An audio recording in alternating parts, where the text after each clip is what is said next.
Hello, everyone. This is Medicine to Ukraine, Odesa. We continue our briefing day.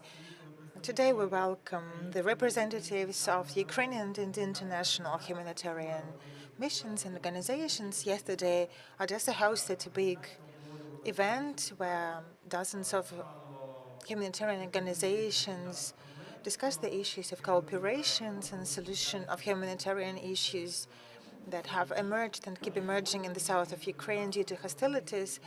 And today they're here with us to sum up the event, this large-scale event. The first speaker will be Felicity, the head of the International Mission Nonviolent Peaceforce. Thank you so much. Thank you so much for having us. It was a great pleasure yesterday for myself and my colleagues from Nonviolent Peaceforce to be able to host the biggest coordination and collaboration event that we've seen in Odesa and in southern Ukraine related to this humanitarian response. There were 90 organizations present. 60 of those were national NGOs, volunteer collectives, local organizations, 28 international organizations, as well as representatives from government authorities. This was the first time that many local organizations had had a chance to present their work, their needs to the international community. It was really an opportunity to center the needs of local organizations, to hear more about how we as international partners can support their work, and to plan moving forward how we can better respond to this conflict together. It's a great pleasure to be here in Odesa. Nonviolent Peaceforce, the organization that I work for, is an organization focused on civilian protection needs, and we think about that very holistically. It's not just about protecting civilians from violence and prevention of violence, but also about making sure that civilians have access to the humanitarian aid that they need. And we know that in Odesa, in Mykolaiv, all throughout Ukraine, those needs are enormous. So it's a pleasure to be here to support the work of local organizations. I'll hand over to my colleague, Tiffany Easthom, our Global Executive Director.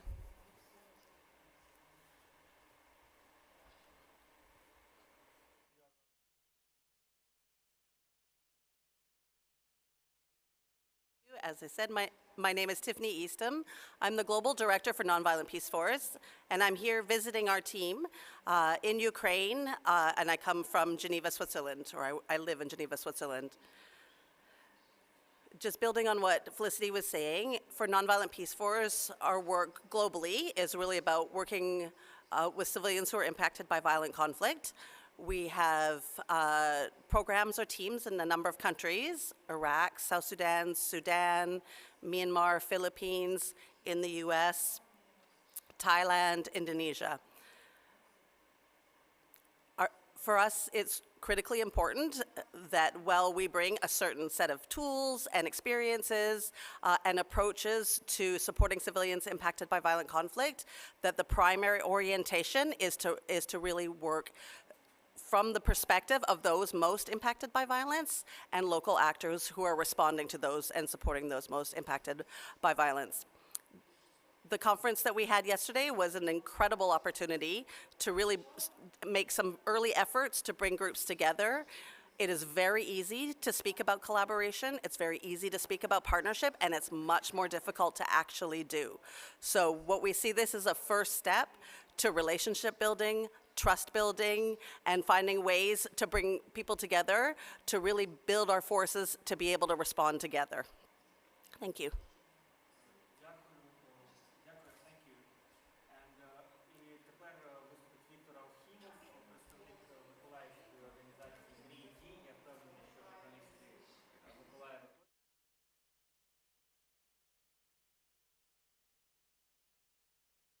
Organization. Thank you so much. The main goal of our yesterday get together, was uniting all the participants of humanitarian missions so that we could understand what actions should be taken to improve the aid to and beneficiaries who are in need of our help.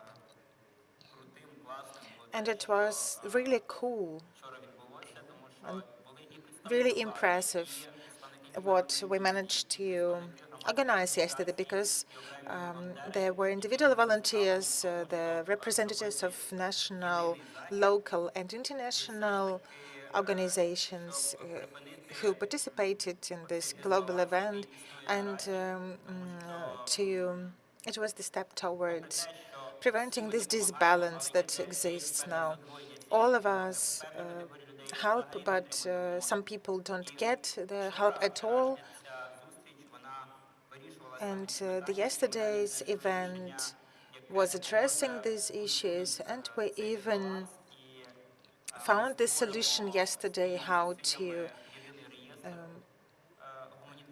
reject this disbalance. We're going to create the unified register of humanitarian centers so that people could understand where and when they could get the aid. And the international missions and local authorities will have the analytical center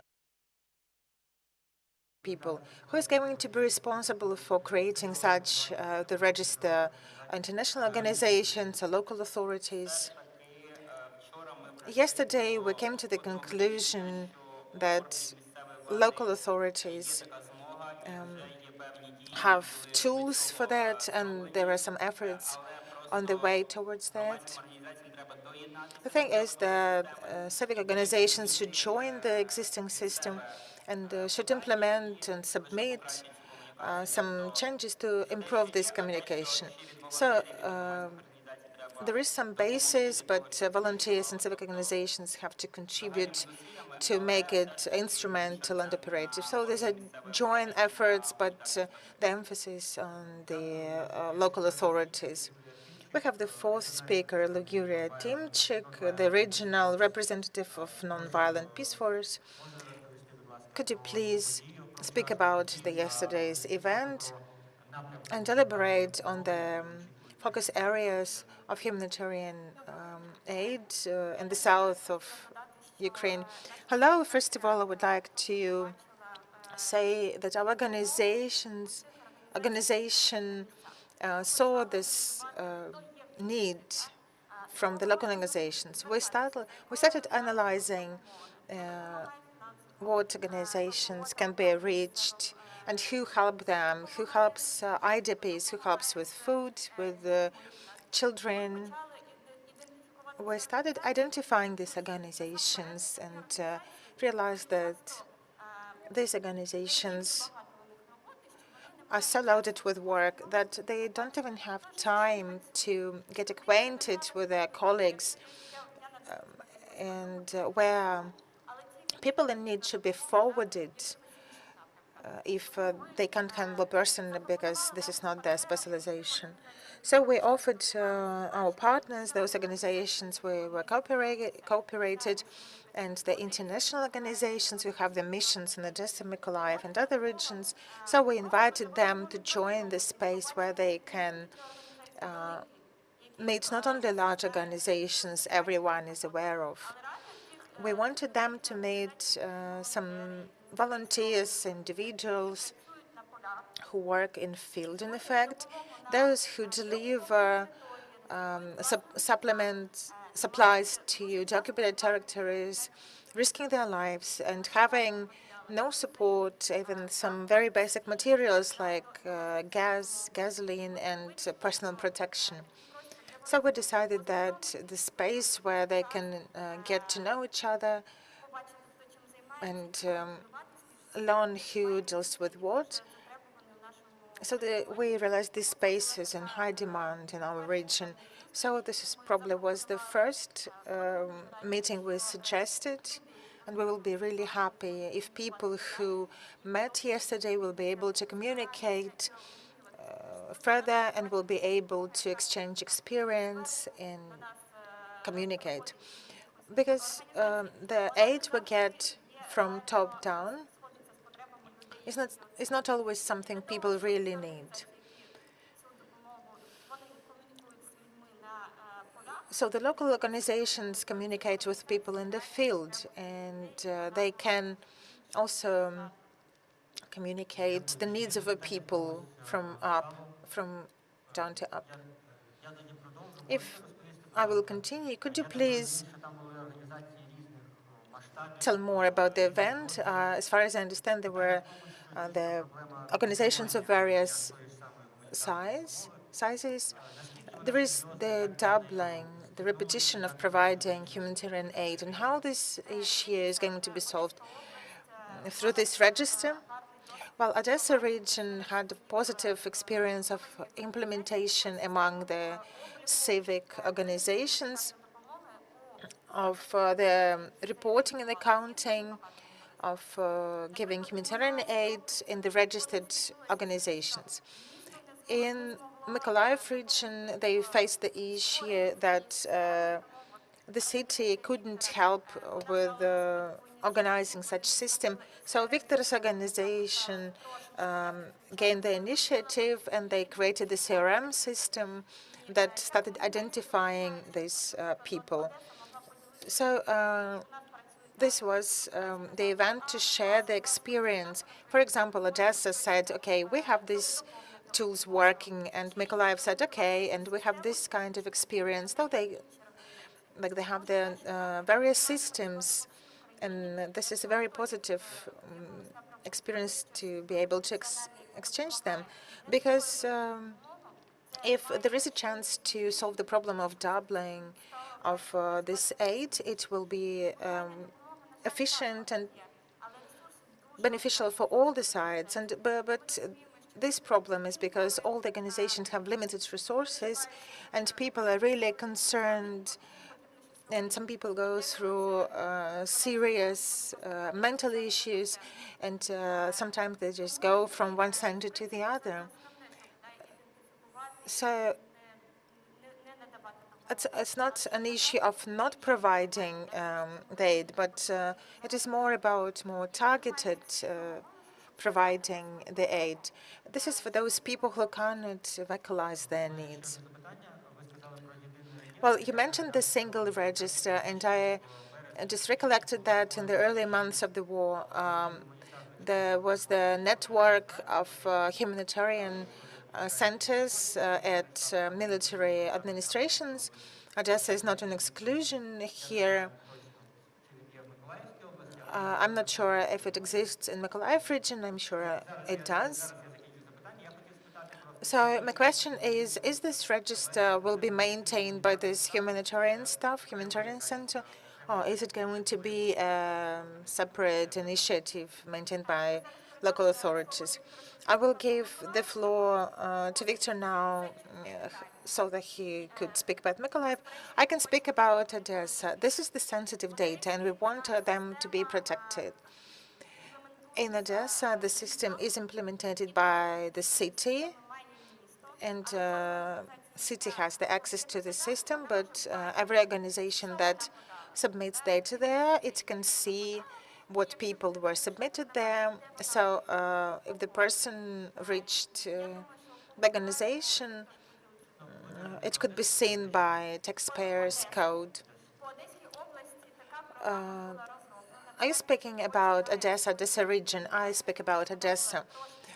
In the region, the system has been just introducing because it has to be amended to local communities. I know that Odesa regional organizations took really serious effort to implement this program, because it has been very recently launched in Odesa region. And now about Mykolaiv region, we only have CRM system now, and it has gaining these days. And we developed the system, but haven't implemented it yet because it is not finished. But the meeting of volunteers and local authorities dotted all I's as for its mode and how is it going to look, but we have to finish it. So the main issue is the double aid. And across the city, more people receive aid than in the regional. So now we would like to focus on the occupied villages. Now, you know that Snihurivka was deliberated yesterday, and the volunteers won't be led there for another month because this place is mined, heavily mined. The forces have to clean the area, and it's very dangerous to be there. And now I'm really concerned about my people who went to Snihurivka, who deliver supplies to Snihurivka because people stay there and need the humanitarian aid. And the problems faced there are the most pressing. They are far more pressing than in the cities.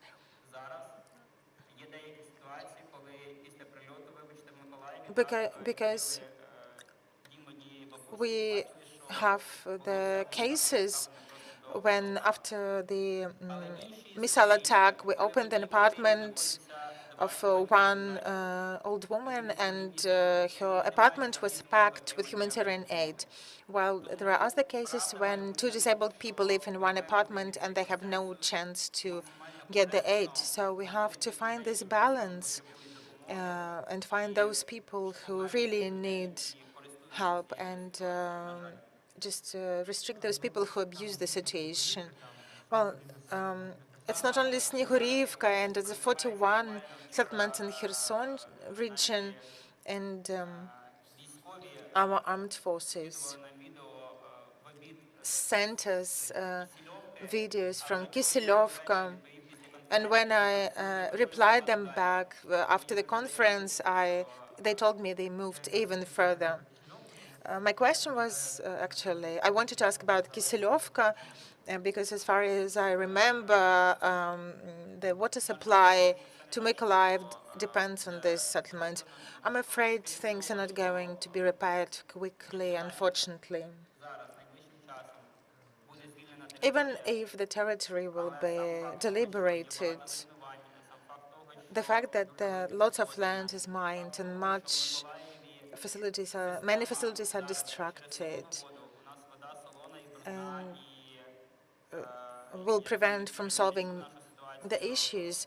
I'm sure you know that the water supply system is really harmed now because we use the salted water, and our pipelines keep breaking, and the number of leakages increased 15 times. Yesterday, Mykolaiv suffered two missile strikes. Unfortunately, a missile S-300 hit a multi-storied building, and as a result, 2 people were killed and many were wounded. And when we speak about the aid, we should focus on people whose whose homes are ruined. These are people who have no accommodation, or the people who live in the occupied settlements. So I think it makes more sense to help these people, because in the cities people have better access to the aid.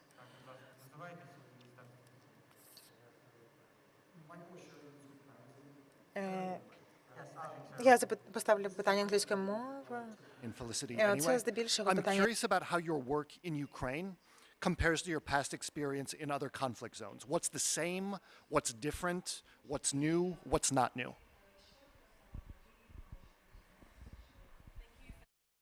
Моїм досвідом, як в попередніх країнах. Дякую за ваше питання.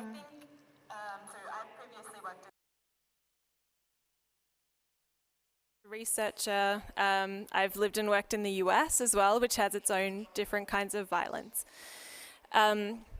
The way I think international organizations in particular make a big mistake when they think that violence in one place is the same as another. And so for Nonviolent Peaceforce, we're always very careful to be contextually specific, to listen to local organizations and local civilians about what their needs are, about what their preferred strategies for meeting those needs would be. So in that sense, there's a big difference between a country like South Sudan, where it's an internal conflict, people are living in extreme poverty, there's a lot of deep structural issues with the way that government runs there. So you compare that to a country like Ukraine, which is quite developed, where people have more social and economic capital, where government is a lot more functional. And it can look like two extremely different situations, and they are. But the common thread is not only that civilians in those two contexts struggle with violence on a day-to-day basis and the fear of that violence on a day-to-day basis, but also the way that civilians themselves often step up to respond to that violence. And that for me is the common thread through the work of Nonviolent Peaceforce and through the conflict zones that I've worked in, is just watching the remarkable agency of civilians to organize themselves, to respond to pressing needs. I see that with my colleagues in the US. I see that in South Sudan with women's protection teams that we work alongside.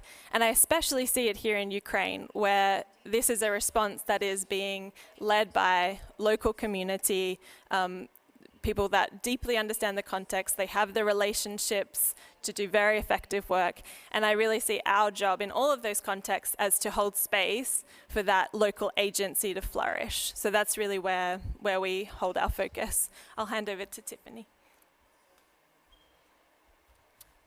Yeah, I would just echo what Felicity has said about sort of there is both common ground and differences in violence. Violence impacts society. I mean, I think right now what we're seeing is a reaction to early onset emergency. It's not a new situation. There was an escalation that created a new version of a humanitarian emergency. And so some of the other countries we're working in right now, they're in a different stage of conflict. And so the way that we're working to support and what the needs are different. So right now, the upfront need is really humanitarian response. There's a need for physical support. There's the obvious issue right now with winterization, issues related to power. And I think what's really clear for us here is this overwhelmingly united and strong local response, and really recognizing and seeing like the work that Viktor and Yulia and the other partners and individuals that we know, how we can support and work to help them sustain it and to sort of make this transition from early onset emergency response where everybody understands it's a 24/7, we gotta go, and knowing that we're now in the 9th month of this conflict, it's continuing on, moving into winter, and so we have to shift into a sort of protracted crisis response for their own health, for their own sustainability. What we see here is a very long pipeline from where the money comes through a large organizations, international organizations, to the large local NGOs, all the way down to the frontline those who are delivering at the most dangerous place. And by the time it gets to the end, it's getting smaller and smaller, and the people who are facing the biggest risk and the most intensity in their day-to-day work are getting the least amount of support. So I think sort of as we see for our work and how it might differ from other places, it's really about like doing everything we can to help support the sustainability of this local response and not trying to roll in over top of it, not assuming not to get in the way. We're really in a support role, not in an out front role, trying to drive the agenda. Thanks. Вмішуватися.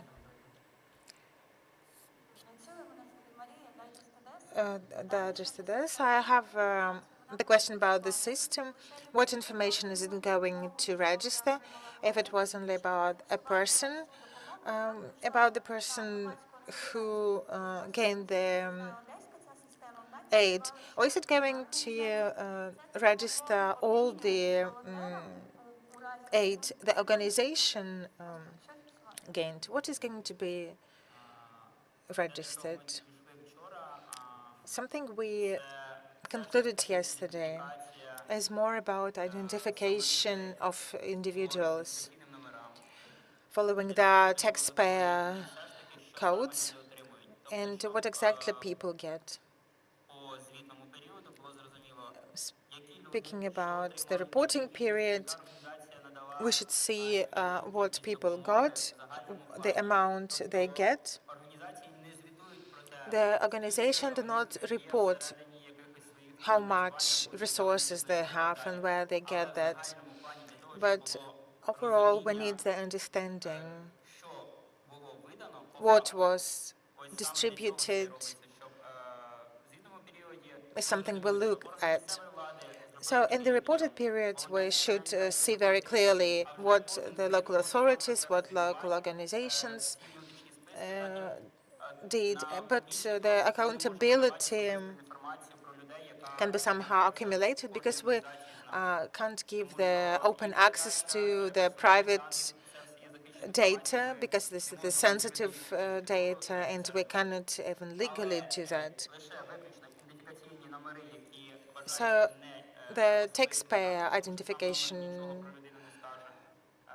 code is something that we do not believe as sensitive data because if it is not associated with the full name of the person.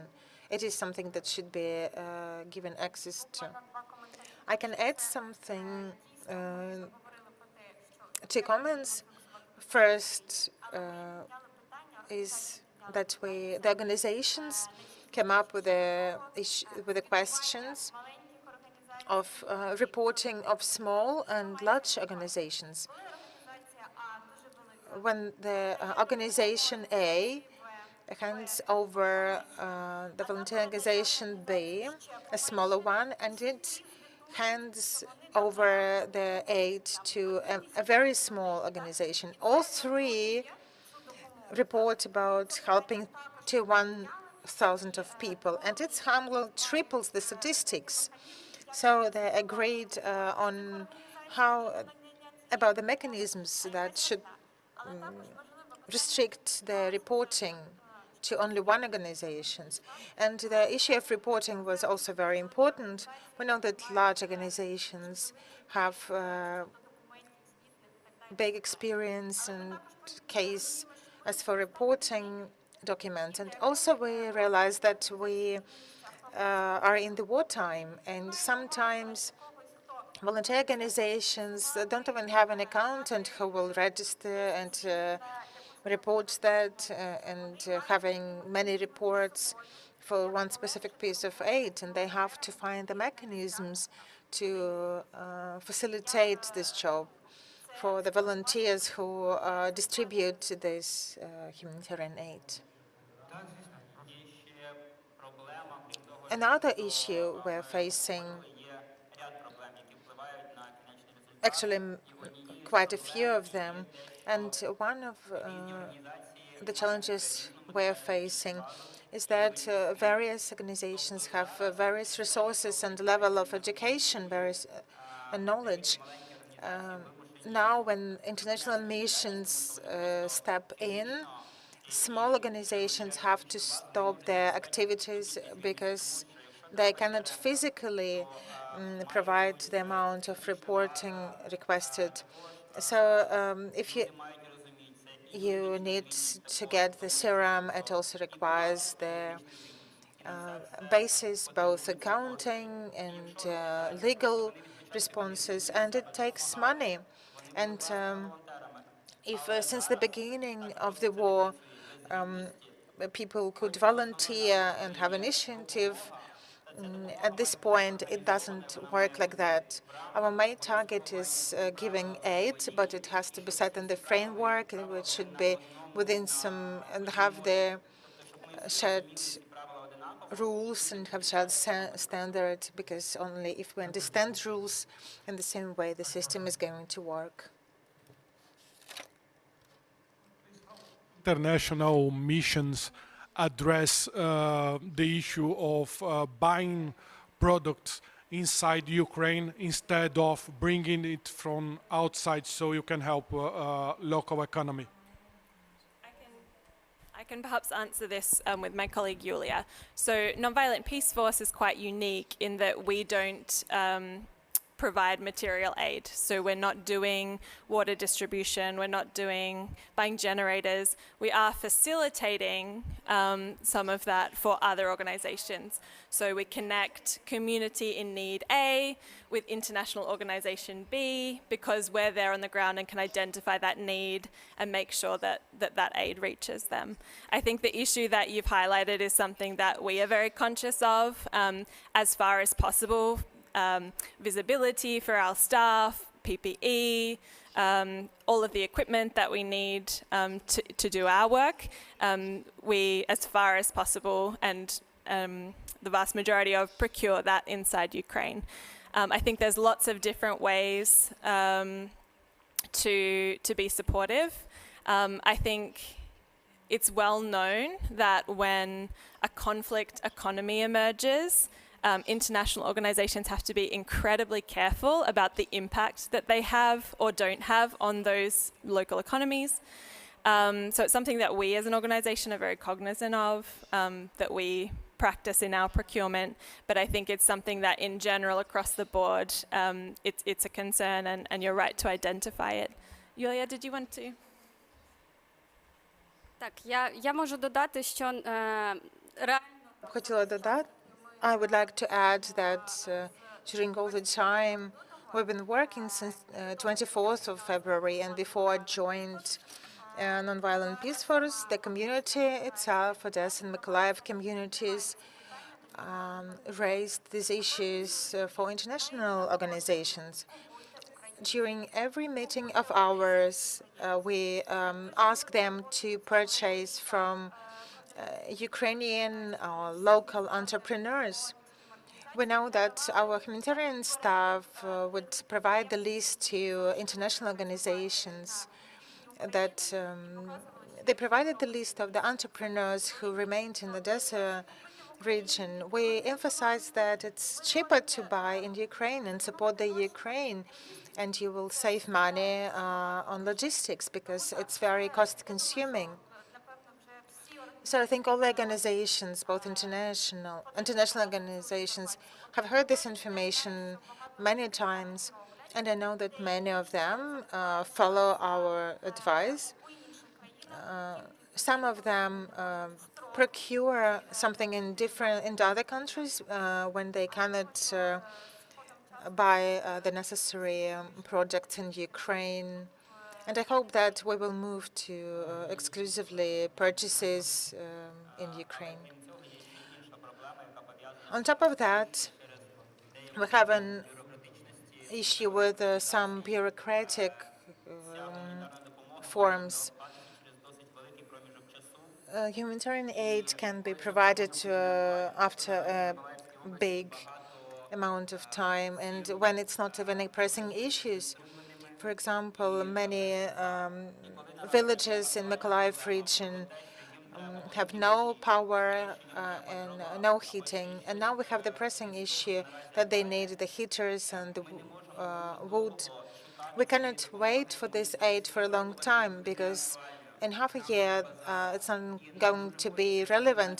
We need it now. And one of the key messages yesterday was that we need to shape the form of communication to reduce this time, because people are under really difficult conditions. Thank you to our guests for joining us. Thank you for journalists who are here today. Our briefing week is over.